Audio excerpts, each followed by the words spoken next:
Silently, over the past half a year, a war has been raging. A war between two opposing factions, each one dead set on defeating the other through any means necessary. Neither one willing to compromise or even communicate with the other. But what could turn the inseparable to this? What divisive question could tear a community apart? Well, it's the question of, is Victoria 3 a good game? To say Victoria 3 is decisive would be the understatement of the century. There's a lot of people who love it, and a lot more that hate it. But why is that? How can two people who both enjoyed Victoria 2 have completely contrary views on Victoria 3? Well, that's why I'm here to discuss today my completely 100% right opinions on both of these games. Now that I am an expert at Victoria 3, what better time to do a review of the game than now, over half a year since its release? So without further ado, let's get started. The good. Despite what some people will have you believe, there are things that Victoria 3 does right compared to Victoria 2. First off, and most obviously, the visuals. Oh my god, it looks so good! Everything from the UI, to the trains moving from city to city, it all looks amazing. It's a lot better than Victoria 2's dated yet charming graphics. It's so bad I could literally count the pixels. But I mean, graphics by themselves don't make a game good. I think we all know that by now, judging by the aforementioned Victoria 2. So what does Victoria 3 actually improve upon gameplay-wise? For starters, the new and improved economy system is just great. From the markets to the construction to even what you can build, all of it has been revamped to make it more intuitive and more interactive. Like, look at Victoria 2. You need a goddamn PhD in business administration to figure this out. By making it more intuitive to pick up also had the upside of making it more worthwhile to take advantage of the economy to make a buttload of money. And with the other new systems and mechanics implemented, it truly makes Victoria 3 a game about markets. This more economic focus is not something I enjoyed upon starting to play this game. Call it an acquired taste, but eventually I did enjoy that green line going up. Or more accurately, that white line, because nobody cares about the green one.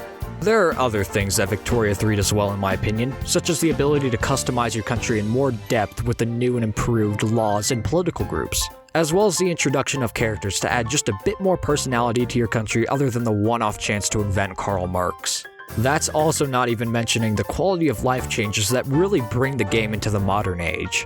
But of course, Paradox didn't do everything right, which brings us on to the bad. And boy, there's more than what you'd expect for a game with this much anticipation leading up to it. So let's start with a symptom of the new economy system, and that is it takes so long to build stuff. Unless you start with one of the top GDPs, then it will take literal decades to get to the point where you can actually build stuff in a timely manner. And now that days are split up into 4 segments, it just makes waiting around for construction that much longer. And here we see an accurate depiction of playing the Victoria 3 early game.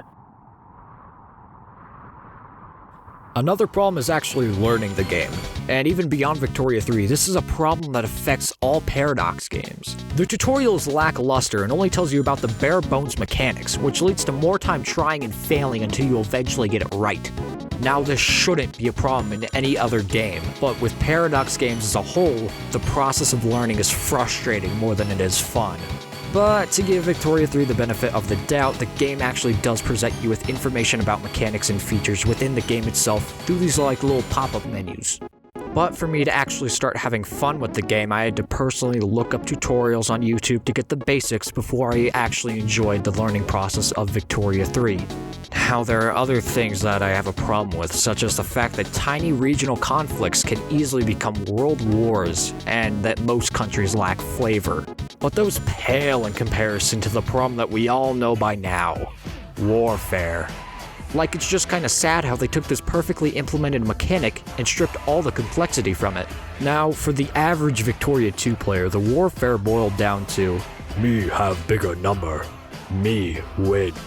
But to the more advanced players, there was tech priority, mob stacks, optimum shape, and so much more. But with Victoria 3, you just have the size, the general, the technology, and the one armed forces buff, and that's about it. Now, to give some credit, it is incredibly satisfying to see your deaths in the hundreds and not the hundreds of thousands, but it can't even compare to the satisfaction of wiping out a whole army in Victoria 2. The Vicky. So would I say that Victoria 3 is a good game? Yeah. It's certainly not as replayable or as well defined as Victoria 2, but overall I've enjoyed my time playing this game and would encourage any other people who may be interested to give it a shot. Well, just because I've liked it doesn't mean that others have. In fact, some people despise this game. But why exactly is that? I contribute this to two main factors. The first one is the release version of the game, as if you would have asked me what my thoughts were on release, then you would have gotten a completely different answer than now. The release version of Victoria 3 kinda sucked. The game was just boring on first release. There wasn't much to do, and the stuff that there was to do was just janky and uninteresting. This is most likely because the game was rushed in some sort of way. If we instead got the modern version of the game on release, then I don't think people would hate it as much. And to be fair, Victoria 2 also majorly sucked when it first released, and only became beloved when the DLCs for the game came out. But to some extent, the actual quality of the product on release didn't matter to some, as the game was already doomed from the start. November 3rd, 2021 will forever be ingrained as the day the Victoria community split, as this was the day that the developer diary for the Warfare system came out. And spontaneously, many people became more excited, and many more realized that Victoria 3 would not be the game they expected. For them, Victoria 3 would not be a simple yet intricate grand strategy game that would provide hundreds of hours of fun to them. No. It was simply another cash grab made by the higher-ups at Paradox to take advantage of nostalgia. Which leads us to the undeniable truth about Victoria 3, that it's actually not a sequel to Victoria 2. Now hold on, let me explain. As defined by Wikipedia, the most reliable sources, a sequel is a created work that continues the story of or expands upon some earlier work. Now let me ask you, does Victoria 3 expand upon or generally improve the mechanics implemented in Victoria 2? Here, I'll give you a minute.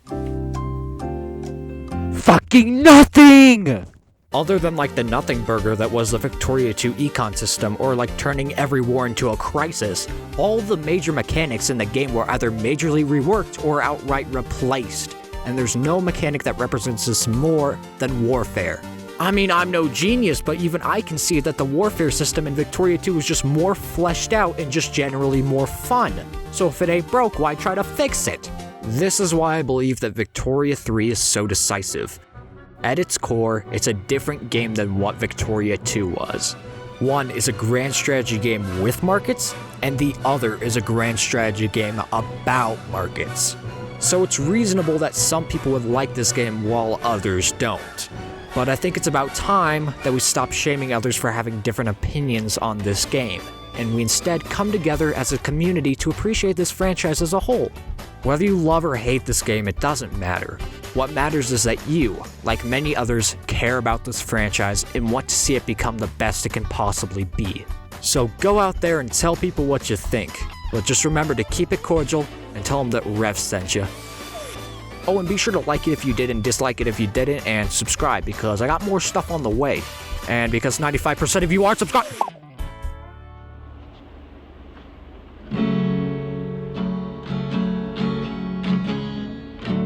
You're a bitch.